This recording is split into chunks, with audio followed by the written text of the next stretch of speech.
লিভারের সবচেয়ে পরিচিত এক রোগের নাম ফ্যাটি লিভার। পৃথিবীর 1/3 মানুষ যে রোগে আক্রান্ত।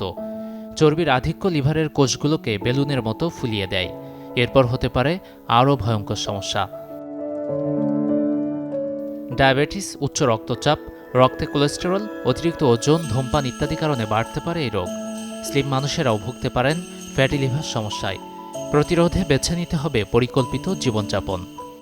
যারা স্লিম তাদেরও ফ্যাটি লিভার হতে পারে। এরকম অনেক পেশেন্ট পাই গ্রাম থেকে আসছে, তারা 3 বেলায় ভাত খাচ্ছে। ফ্যাটি লিভারের কিন্তু মেইন কারণ যে যারা প্রচুর কার্বোহাইড্রেট খাচ্ছে বা প্রসেস ফুড খাচ্ছে, তাদের ফ্যাটি লিভার হওয়ার পসিবিলিটি বেশি।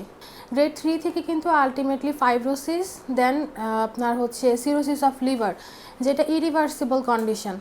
সেক্ষেত্রে আপনার এটা মানুষকে কার্সিনোমা পর্যন্ত, লিভার ক্যান্সার যেটা আমরা বলি, হেপাটোসেলুলার কার্সিনোমা, সেটা পর্যন্ত হয়ে যেতে পারে। বাইরের অস্বাস্থ্যকর খাবার না খাওয়া, নিয়মিত ব্যায়াম, অতিরিক্ত ওজন কমানো, মিষ্টি জাতীয় খাদ্য এড়িয়ে চলায় নিরাপদ থাকা যাবে ফ্যাটি লিভারের সমস্যা থেকে। যখনই আমি দেখছি আমার 4 থেকে 5 কেজি ওয়েট গেইন হচ্ছে, তখনই আমার ওজনটা আমার নিয়ন্ত্রণে নিয়ে আসতে হবে।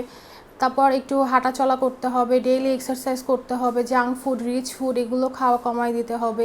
লিন প্রোটিন যেগুলো আছে, তারপর ফাইন প্রোটিন, ডিম, মুরগির মাংস, মাছ এগুলো খেতে হবে। বাদামটা খুব ভালো সোর্স, সামুদ্রিক মাছ এগুলো খেতে পারে।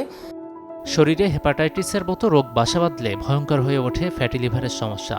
তাই শারীরিক জটিলতা দেখা দিলে উচিত দ্রুত চিকিৎসকের শরণাপন্ন হওয়া। গাজী আনিস, চ্যানেল 24।